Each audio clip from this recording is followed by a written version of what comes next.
पत्रस की दूसरी पत्री उसका तीसरा अध्याय और 8 से लेके तो 15वें वचन तक के हम चिंतन और मनन करेंगे, शास्त्र पाठ का अध्ययन करेंगे। इस शास्त्र पाठ में संत पत्रस ने प्रभु के दिन का उल्लेख किया है।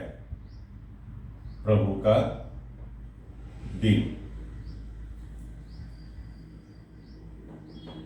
प्रभु का दिन। यदि हम वचन 10 में पढ़ेंगे, वचन 10 में वो कहता है प्रभु का दिन चोर के समान आ जाएगा।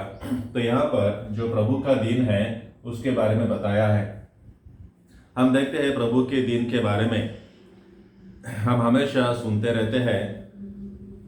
प्रभु का जो दूसरा आगमन है उसे भी प्रभु का दिन कहा जाता है।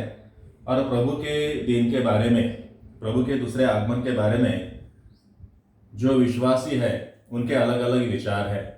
कुछ लोग ये मानते हैं कि प्रभु का दिन वो है जब लड़ाई होगी, जब भूकंप आएगा, या फिर जो नाश होगा, विनाश होगा, जो भी है सृष्टि का जो विनाश होगा उसे वो प्रभु का दिन कहते हैं। संत पत्रस भी कुछ कुछ ऐसी बातों को यहाँ पर कहते हैं। उस दिन आकाश बड़ी हड़हड़ाहट के शब्द से जाता रहेगा और तत्व बहुत ही तप्त होकर पिघल जाएंगे और पृथ्वी और उस पर के काम जल जाएंगे। तो यहाँ पर पत्रस भी इस प्रकार की बातों को लिखता है। लेकिन जो विश्वासी है, संत पत्रस ने ये जो पत्री है विश्वासियों को लिखा है। यदि हम पहला अध्याय पहला वचन पढ़ेंगे तो वो विश्वासियों को पत्र लिखता है। वो कहता है उन लोगों के नाम जिन्होंने हमारे परमेश्वर और उद्धारकर्ता यीशु मसीह की धार्मिकता द्वारा हमारे समान बहुमूल्य विश्वास प्राप्त किया है। संत पत्रस ने ये जो पत्र लिखा है उन लोगों को लिखा है जिन्होंने पत्रस के समान बहुमूल्य विश्वास को प्राप्त किया है। तो जो विश्वासी है उनको ये पत्र लिखा है। कई बार हम ये सोचते हैं कि यदि हम विश्वास करते हैं लेकिन हमारे जो विचार है उसका भी हमें परीक्षण करने की जरूरत होती है। कभी कभी ऐसा होता है कि हम तो विश्वास तो करते हैं लेकिन हमारे जो विचार होते हैं वो थोड़ा अलग अलग होते हैं।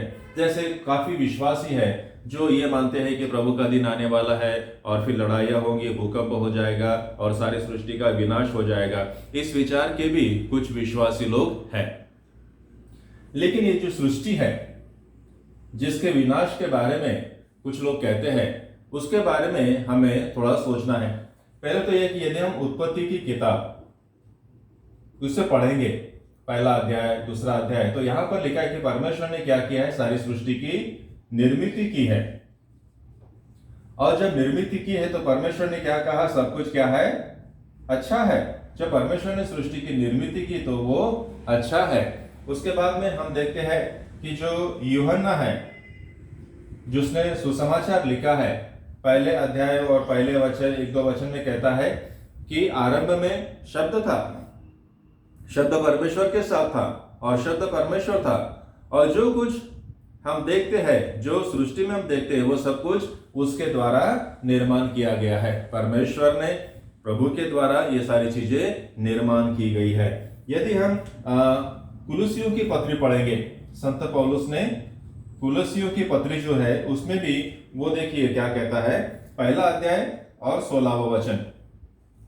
वो कहता है कि क्योंकि उसी में सारी वस्तुओं की सृष्टि हुई है, उसी में मतलब प्रभु में सारी वस्तुओं की सृष्टि हुई है, स्वर्ग हो या पृथ्वी, अनदेखी या सिंहासन, सारी जो सृष्टि है उसी के द्वारा सृजी गई है। अब सवाल यह होता है कि परमेश्वर जिसने सृष्टि की निर्मिति की और निर्मिति करने के बाद वो कहता है कि अच्छा है। यूहन्ना कहता है कि परमेश्वर ने जब सृष्टि की निर्मिति की तो प्रभु उनके साथ था और सब कुछ प्रभु के द्वारा बनाया है। संत पौलुस भी कहता है कि प्रभु के द्वारा सारी सृष्टि, चाहे आकाश की हो चाहे फिर पृथ्वी की हो, सब कुछ प्रभु ने निर्माण किया है। तो सवाल ये उठता है कि जिस सृष्टि को परमेश्वर ने निर्माण किया है वो क्यों उस सृष्टि का विनाश करना चाहेगा। क्यों हम ऐसा सोचते हैं कि जिस परमेश्वर ने इस सारी सृष्टि को बनाया है उस सृष्टि को वो नष्ट कर देगा? ऐसे विचार के कई विश्वासी हमारे बीच में भी होते हैं। तो हमें थोड़ा विचार करने की आवश्यकता है कि क्या परमेश्वर जिसने ये सृष्टि को बनाया है वो जो अच्छी है, क्या उसे वो नष्ट कर देगा? हम देखते हैं कई बार यशायाह की किताब में यदि हम देखते हैं या फिर प्रकाशित वाक्य या फिर पतरस की पत्री, उसमें नए आकाश और नई सृष्टि या पृथ्वी इसके बारे में वर्णन किया गया है। यशायाह ने भी कहा है नया आकाश और नई पृथ्वी। प्रकाशित वाक्य जिसमें भी नए आकाश और नए पृथ्वी की वर्णन किया है। यहां पर यदि हम देखते हैं पतरस 13वां वचन में यदि हम देखेंगे तो वो भी कहता है और उसकी प्रतिज्ञा के अनुसार हम एक नया आकाश और नई पृथ्वी की आस देखते हैं जिसमें धार्मिकता वास करेगी। तो यहाँ पर नए आकाश और नई सृष्टि के बारे में लिखा है। तो परमेश्वर नया आकाश और नई सृष्टि कैसे बनाएगा? जो आकाश है और जो पृथ्वी है वर्तमान में, क्या परमेश्वर उसे नष्ट कर देगा और फिर से क्या उसे निर्माण करेगा? इस बारे में हमें सोचना है। क्या परमेश्वर उसे नाश करेगा या फिर उसका रूपांतर करेगा, उसका परिवर्तन करेगा? इसके बारे में हमें सोचना है। कई बार लोग सोचते हैं कि परमेश्वर ये है उसको डिस्ट्रॉय कर देगा और बाद में फिर क्या करेगा, वो उसको नया बनाएगा। या फिर कुछ लोग ऐसा भी मानते हैं कि नहीं, जो है परमेश्वर उसे क्या करेगा, सुधारेगा, दुरुस्त करेगा और उसका रूपांतर करेगा।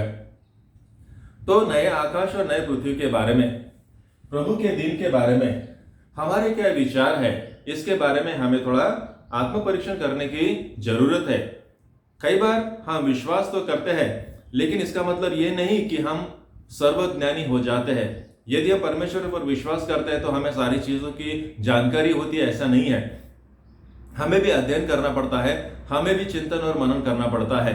देखिए यहाँ पर पतरस ने एक बहुत ही अच्छी बात को बताया है। जब हम नए आकाश और नई पृथ्वी की आस धरते हैं, जब नए आकाश और नए पृथ्वी की अपेक्षा करते हैं, तब हमें क्या करना चाहिए? देखिए 14वें वचन में वो कहता है, जबकि तुम इन बातों की आस देखते हो। नए आकाश और नए पृथ्वी की हम लोग क्या कर रहे हैं? आस देखते हैं। तो हमने क्या करना है? तो यत्न करो, मतलब प्रयत्न करो, है ना? ये अपेक्षा है। नए आकाश और नए पृथ्वी की हम लोग अपेक्षा करते हैं, जहां पर 13वें वचन में क्या लिखा है? जिनमें धार्मिकता वास करेगी। नए आकाश और नई पृथ्वी में धार्मिकता वास करेगी। तो ये क्या अपने आप हो जाएगा? क्या परमेश्वर ये सब कुछ जादू की तरह करेगा? संत पत्र देखिए कहता है, यदि हमारी ये अपेक्षा है तो हमने क्या करना चाहिए? यत्न, मतलब प्रयत्न करना चाहिए, प्रयास करना चाहिए। किस बारे में प्रयास करना चाहिए? कि जो सृष्टि है उसे नया बनाने की जो प्रक्रिया है उसमें हमने क्या करना है? प्रयास करना है। ये बहुत सरल है।